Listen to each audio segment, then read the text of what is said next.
dia masih janda baru meninggal suaminya, masa saya lamar gimana ya? Kata Jibril, ya Rasulullah, Allah suruh engkau melamar dia untukmu menjadi istrimu di dunia dan di akhirat. Akhlak Nabi itu bisa buat orang yang benci sama beliau jadi jatuh hati kepada beliau. Kalau kita udah jatuh hati jadi benci, kebalik. Nabi orang yang marah kepada beliau jadi jatuh cinta. Kita hampir jatuh cinta jadi marah. Kebalik nih akhlaknya. Berarti kita harus belajar banyak nih dari Rasulullah tentang akhlak. Beliau tuh bisa bikin seorang perempuan yang suaminya baru terbunuh, ayahnya terbunuh, pamannya terbunuh, saudaranya terbunuh dalam perang Khaybar, yang dia bilang orang yang paling saya benci di muka bumi adalah Muhammad. Terus tiba-tiba yang namanya Muhammad datang menghampirinya di dalam tendanya, ditemani oleh beberapa orang sahabat. Lalu kisah itu diriwayatkan, Nabi datang dengan raut wajah yang penuh empati. Dengan raut wajah yang penuh empati. Bukan raut wajah orang yang sebagai pemenang perang. Kan Nabi menang perang waktu itu.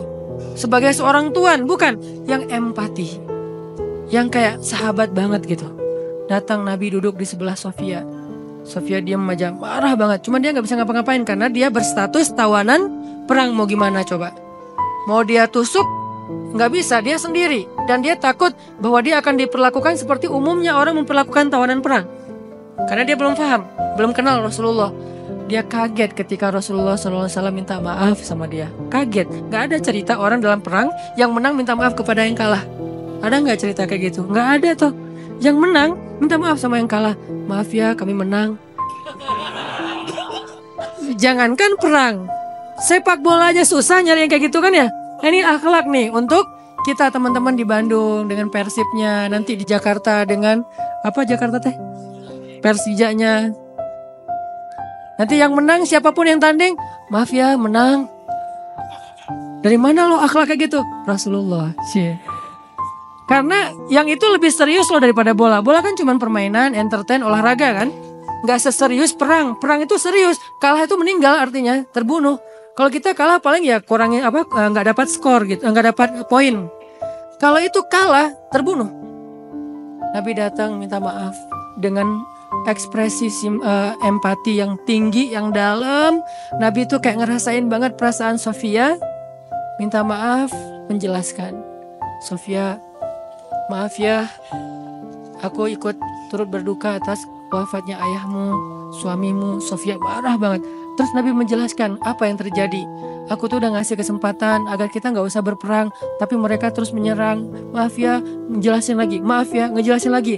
Berjam-jam. Seolah-olah Nabi yang minta pengampunan kepada Sofia. Seolah-olah Nabi itu tawanan perang. Minta maaf, menjelaskan kejadiannya. Minta maaf, menjelaskan. Terus kayak gitu dengan ekspresi serius. Dan kelihatan banget lah. Ucapan dan ekspresi orang yang jujur kan kelihatan ya. Jujur bahwa beliau tuh empati banget. Bahwa beliau juga berduka. Terus sampai Sofia dari yang tadinya lihat ke bawah nunduk marah. Lama-lama ngelihat ke arah Rasul. Ngelihat ekspresi Rasul serius banget. Malah dia jadi kasihan. Sampai akhirnya dia jatuh cinta kepada Rasulullah SAW. Kata Sofia, ketika Rasulullah SAW datang kepada saya, waktu itu dia adalah orang yang paling saya benci di muka bumi. Tapi dia terus meminta maaf dan menjelaskan. Meminta maaf dan menjelaskan. Sampai akhirnya dia menjadi orang yang paling saya cintai di muka bumi. Akhlak Rasul. Rasulullah gak mengatakan Allah berfirman wahai Sofia. Enggak, belum ke sana. Akhlak dulu, baru nanti ajarin. Tarbiyah namanya kan ya. Sesungguhnya di dalam Al-Quran ada ayat tentang orang-orang yang kafir yang telah mati terbunuh. Enggak, Rasulullah tuh tahu. Jangan ngomongin tentang ayahnya yang mati terbunuh, ibunya yang pamannya, suaminya yang mati dalam keadaan kafir. Nabi gak mau ngomongin itu. Kenapa? Menjaga perasaan Sofia. Kok masih dijaga sih perasaan? Kan mereka beda agama, mereka orang kafir. Inilah akhlak Rasul. Sehingga Nabi membahas yang membuat Sofia merasa kayak dihargai.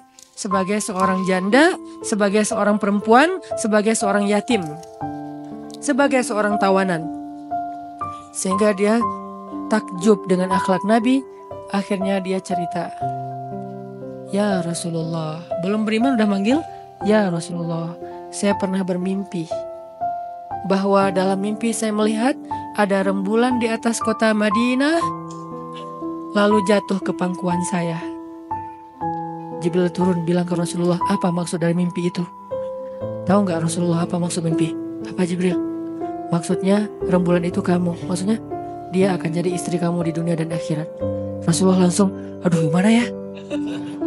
Rasulullah juga orang yang ra'fah banget tuh. Bil mu'minina ra'ufun rahim tuh Rasulullah. Gak enak, kan dia masih janda baru meninggal suaminya, masa saya lamar gimana ya? Kata Jibril, ya Rasulullah, Allah suruh engkau melamar dia untukmu, menjadi istrimu di dunia dan di akhirat.